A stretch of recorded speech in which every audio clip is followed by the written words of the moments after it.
Hey guys, how's it going? TJ here with Dead History, and I'm here today with Henry. Hi. And today is our next Vice Presidential Series installment, and we're taking a look at what number, Henry? The 13th Vice President of the United States. The 13th Vice President of the United States, and what's his name? William Rufus. There you go. What's his last name? Try it again. What's his name? William Rufus King. There you go. William Rufus King, the 13th Vice President. Some cool things to tell you about William Rufus King. But first, before we get into all these fun facts, tell the people, Henry, what do they got to do? Hit subscribe down below, leave all your comments and questions, give a thumbs up, and hit the like button. That's right. Hit subscribe down below. Give us a like, thumbs up. Leave all those comments and questions. But they also got to hit that little notification bell so they can be notified when we do release new videos. And Henry, when is it? Every week. Every single week. He's right. So now sit back and relax, because we're going to get into the man behind us, the 13th Vice President of the United States, William Rufus King. And this is Dead History. Dead History.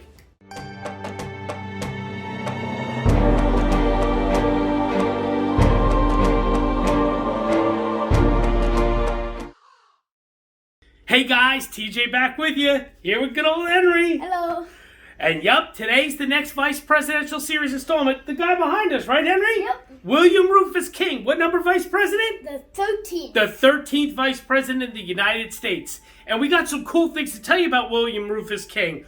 One of the coolest things, in my opinion, is he is the only Vice President, President, anything like that, any of those two big offices, to be sworn in as Vice President on foreign soil. Yeah. He was sworn in and he wasn't even in the United States. We're going to get into that and tell you all about it. Of course, also, there was a very, very interesting close relationship that William Rufus King had with our 15th President of the United States. I almost said Vice President. 15th President of the United States. Do you remember who number 15 is? Right before Abraham Lincoln? James Buchanan. There you go, James Buchanan. James Buchanan, that's right. James Buchanan and William Rufus King had a very close relationship and friendship, and it's been a topic of books and discussions for many years. We're going to get into that too. And they did all the things they had to do, right? They did the likes. They did the subscribes. They did the subscribes. Oh, we got to tell them, though, another cool thing about William Rufus King. Yeah.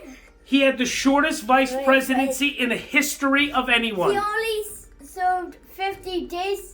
Roughly, yep, about 50 days of the vice presidency. And then he died. That's right. We're going to get into all that. Great job. You did the likes, did the subscribes, comments, questions, all that good stuff. Henry, I should just leave. Tell them. Tell them what they got to do. What do they got to go get? Go get the potato chips, soda, the popcorn, or the pretzels, whatever you like. Yummy, yummy in my tummy, right? Go get all those snacks.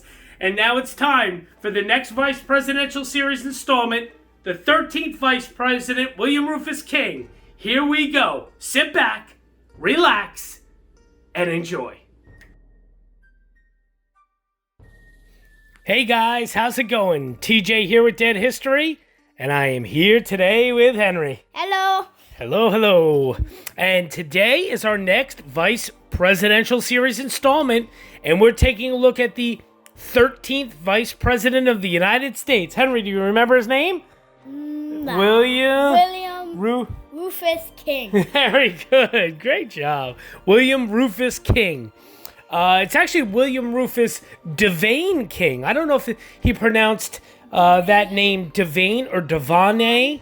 Yeah, I'm not sure. Yeah, I'm not sure.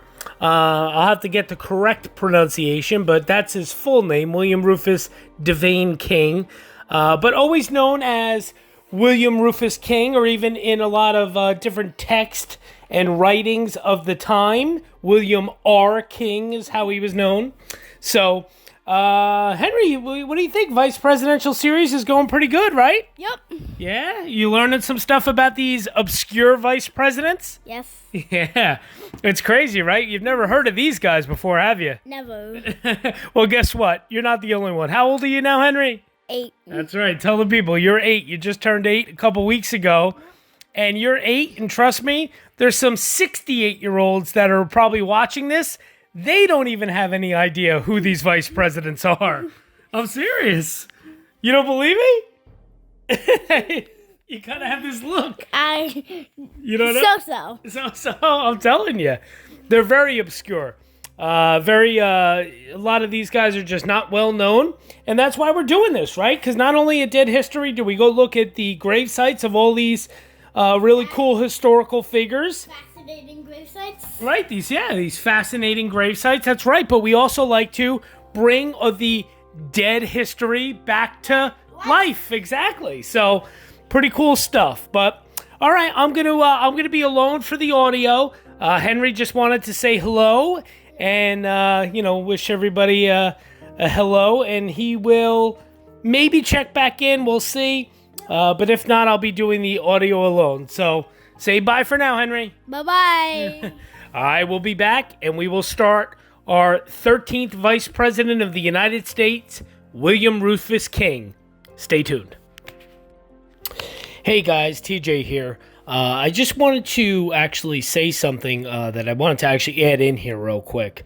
There's actually two photos that I was originally going to use during this series, during this video, and also in part two. There was two separate photos that I learned from historian Thomas Balcerski that are actually not William Rufus King.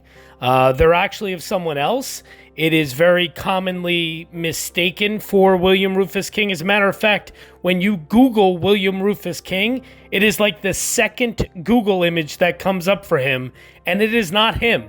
Yes, the two men look very similar, but it is not him. So, I wanted to change those photos, so I did so.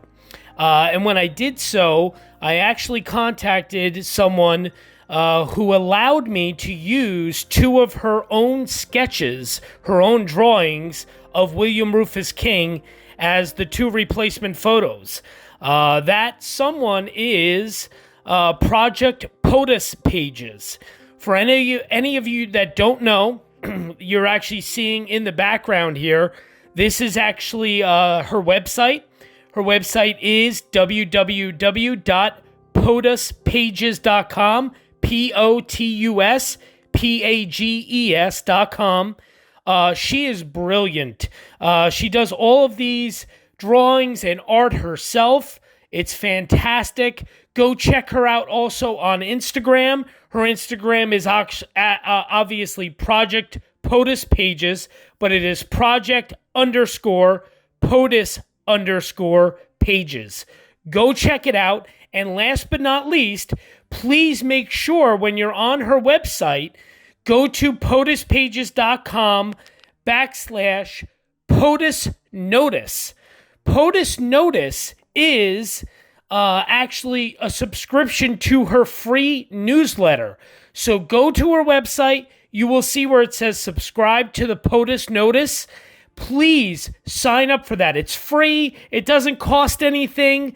She sends out an awesome newsletter. Plus, she's even going to send you out a free trading card of your choice or a surprise, whichever you choose. Please go do that. So you're going to notice in this video, and probably part two, there's going to be two separate photos that I used her sketches, her drawings, and I'm going to put a little note saying courtesy of, Project POTUS Pages, but I wanted to give a big shout out to Project POTUS Pages. Go there, go to that website, go to the Instagram, follow it, subscribe to the newsletter. Awesome stuff. Keep up the great work, Project POTUS Pages, and thank you again. Hey guys, TJ here with you. Of course, this is Dead History. This is our next Vice Presidential Series installment, and we're taking a look, as I just said with Henry, at our 13th Vice President of the United States, William Rufus King. I'm going to jump right in here so we can get right into William Rufus King and start learning all about him. So here we go. Without further ado. On April 18th of 1853, death cheated William King of his life's calling. Experience and temperament had uniquely prepared him to be the Senate's constitutional presiding officer, but tuberculosis denied him that role as vice president. Between 1836 and 1850, King had won a record-breaking 11 elections to the post of Senate President pro tempore. At the time of his 1852 election to the Vice Presidency, only one other member in the body's entire history had exceeded King's 28 years and 10 months of Senate service. Warm-hearted and even-tempered, King personified balance and fairness in deeply disputatious times.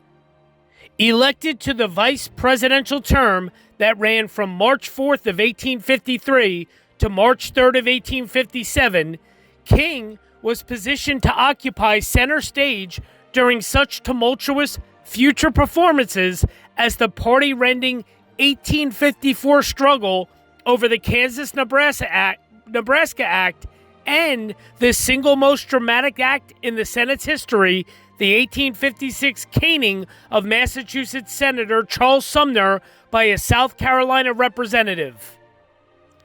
One can now only speculate about the calming role that this natural mediator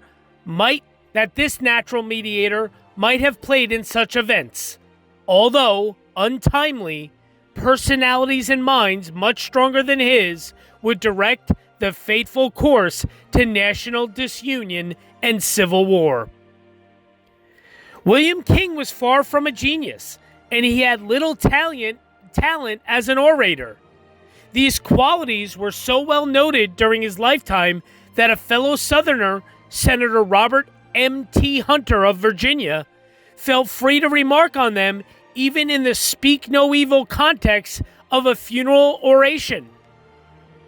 Hunter was quick to acknowledge, however, that his guileless and self-effacing man was an individual of integrity, sound judgment, and rich experience who could be stern when the public interest or his personal honor required it.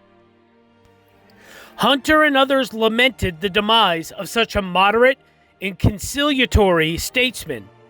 At a period like this, April of 1853, pregnant with change and teeming, perhaps, with great and strange events.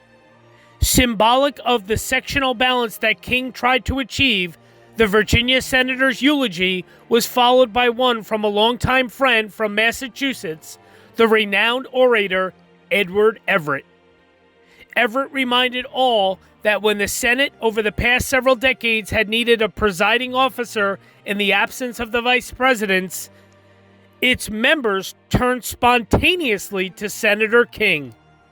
He possessed in an eminent degree that quickness of perception, that promptness of decision, that familiarity with the now complicated rules of congressional proceedings, and that urbanity of manner which are required in a presiding officer.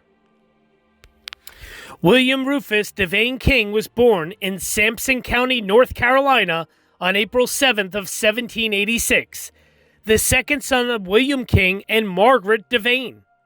His father, a wealthy planter and justice of the peace, had fought in the Revolutionary War, served as a delegate in the state convention called to ratify the U.S. Constitution, and was an occasional member of the North Carolina State Assembly.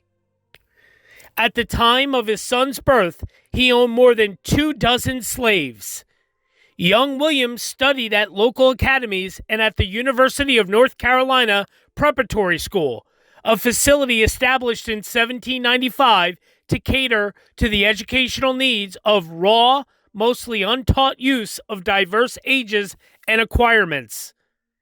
He entered the University of North Carolina in the summer of 1801 and proved to be a capable student, but he left that institution at the end of his junior year. Following a period of legal training with Fayetteville's William Duffy, one of the state's leading lawyers, he gained admission to the North Carolina bar in 1805.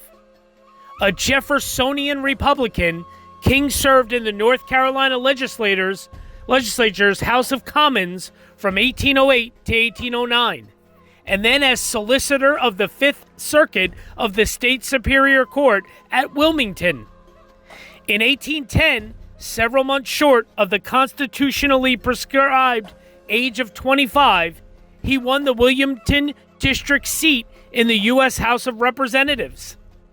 There he joined with House Speaker Henry Clay, also a freshman member, John C. Calhoun, and other young expansionist warhawks of the 12th Congress in a determined and successful campaign to initiate hostilities with Great Britain. In November of 1816, King traded lawmaking for diplomacy by resigning from the House to serve as legation secretary under William Pinckney, recently appointed U.S. Minister to Russia. Pinckney and King traveled first to the Kingdom of Naples in an unsuccessful attempt to obtain compensation for seized American ships. In January of 1817, they reached St. Petersburg, where they served for a year. In February of 1818, without waiting to be formally recalled, Pinckney and King returned to the United States. King then moved from North Carolina to the rich economic and political opportunities of the newly organized Alabama Territory. In October of 1818, he purchased 750 acres of land and created an Alabama River estate, Kings Bend, 6 miles from the town of Cahaba, the new state capital. In March of 1819, William Rufus King and several others organized a land company and founded the nearby town of Selma, which he named for a site in classical legend that occupied high bluffs above a river. The town prospered because of its proximity to Cahaba, which remained the state's capital until 1826. The former congressman and diplomat rose quickly to local prominence and was selected as a delegate to the territory's July 1819 Constitutional Convention, and then in December of 1819 as one of Alabama's first United States senators. Despite his lengthy Senate service and his important role as conciliator in a fractious era, William Rufus King is not today counted among the great statesmen of the Senate. One scholar of the period, mindful of King's practice of wearing a wig long after such coverings had gone out of fashion, dismissed him as a tall, prim, wig-topped mediocrity. Novelist John Updike, after his own extended research, took a more positive view of the slender and courtly statesman, describing King's face as darkly handsome and smolderingly receptive. He characterized the senator as one of these eminences whose strong impression on their own times has suffered a gradual erasure upon the tablets of history. A fellow senator offered the following assessment. He was distinguished by the scrupulous correctness of his conduct. He was remarkable for his quiet and unobtrusive but active practical usefulness as a legislator. He was empathetically a business member of the Senate, and without ostentation originated and perfected more useful measures than many who filled the public eye by greater display and daily commanded the applause of a listening Senate. To his honor be it spoken, he never vexed the ear of the Senate with ill-timed, tedious, or unnecessary debate. A moderate Democrat, William Rufus King became an active supporter of Andrew Jackson soon after the 1825 decision of the House of Representatives to select John Quincy Adams over Jackson for president. In the 1828 presidential election, Alabama cast its electoral votes for Jackson, due in large measure to King's efforts. King generally supported the Jackson administration during its stormy 8-year life, although as a Southerner, he was also associated with the Little Senate group, considered loyal to Jackson's nemesis, South Carolina's John C. Calhoun. The Alabama senator shared Jackson's hostility to Kentuckian Henry Clay's accursed American system of centralized governmental action against foreign competition through protective tariffs, a central banking system, and a public works program of canal and road building. In 1831 and 1832, King used his chairmanship of the Senate Committee on Public Lands to advance Jackson administration land policies. Consistent with his long-held views on the subject, King attacked the notion that public lands should be priced primarily to produce large amounts of federal revenue that would go to the East to pay the pensioners and support the fortifications. He believed public lands should be sold only to those who actually planned to settle them.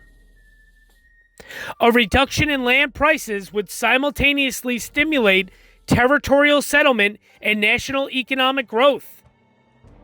King also subscribed to his region's hostility to high protective tariffs, arguing that high rates tax the many for the benefit of the few, but he opposed John C. Calhoun's theory that the South had the right to nullify odious laws such as the 1828 Tariff of Abominations.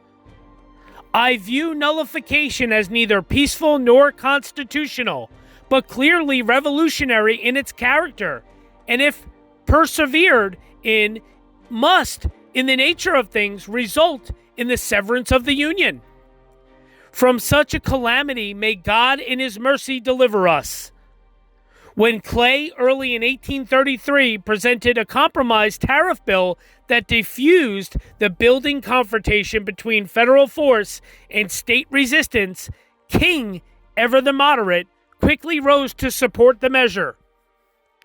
His moderation irritated both President Jackson and Southern hardliners who charged that he had not worked hard enough to defend his region's interests.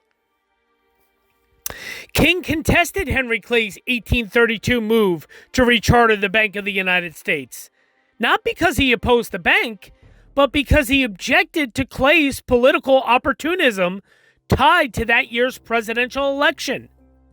When, as part of that controversy, Jackson ordered the removal of federal funds from the bank and then refused to respond to a Clay-inspired Senate demand for a copy of a related document, the Senate took the unprecedented action on March 28th of 1834 of censoring the president. Administration partisans, led by Missouri Senator Thomas Hart Benton and King, launched a vigorous and ultimately successful campaign to expunge the censure from the Senate's journal. King, who had become widely respected for his knowledge of the Senate's rules and precedents, argued that Jackson's refusal to produce the document was in no way an assault on senatorial prerogatives. The Senate was in no danger, he asserted. It had never been so strong or so saucy as it was at the present moment. Why, then, was it like the Italian beggar, continually wounding itself, for the purpose of exciting the commiseration and benevolence of the public? William Rufus King's conflict with Clay and the dangerous tenor of the times are symbolized in the clash between the two men that took place in March of 1841 as the Senate, under Clay's leadership, for the first time passed to the control of a new Whig majority. A great battle developed over Senate printing patronage as Clay sought to dismiss Democrat Francis P. Blair, editor of the Washington Globe, as official Senate printer. Clay believed the Globe to be an infamous paper and its chief editor an infamous man. William Rufus King responded that Blair's character would compare gloriously to that of Clay. The Kentucky senator jumped to his feet and shouted, "That is false. It is a slanderous, base, and cowardly declaration, and the senator knows it to be so." King answered ominously, "Mr. President, I have no reply to make. None whatever. But Mr. Clay deserves a response. King then wrote out a challenge to a duel and had another senator deliver it to Clay, who belatedly realized what trouble his hasty words had unleashed. As Clay and King selected seconds and prepared for the imminent encounter, the Senate Sergeant-at-Arms arrested both men and turned them over to a civil authority. Clay posted a $5,000 bond as assurance that he would keep the peace, and particularly towards William R. King. Each wanted the matter behind him, but King insisted on an unequivocal apology. On March 14th of 1841, Henry Clay apologized and noted that he would have been wiser to have kept quiet despite the intensity of his feelings against Blair. William Rufus King then gave his own apology, after which Clay walked to King's desk and said sweetly, "King, give us a pinch of your snuff." King rose, and both men shook hands as applause engulfed the chamber. All right, so there you go, guys. That's kind of William Rufus's King's early time, or at least in the Senate, early life, time in the Senate. There isn't a whole lot for part one, but look who I found roaming around. Say hello. Hello. I got Henry here again. Just going to read you guys a quick thing. Early life. William Rufus King was born in Sampson County, North Carolina, to William King and Margaret Devane. His family was large, wealthy, and well-connected. He graduated from the University of North Carolina at Chapel Hill in 1803, where he was also a member of the Philanthropic Society. Admitted to the bar in 1806 after reading the law with Judge William Duffy of Fayetteville, North Carolina, he began practice in Clinton. King was an ardent Freemason and was a member of Fayetteville's Phoenix Lodge No. 8. Pretty cool stuff, right, Henry? Yeah. We were talking here in part one.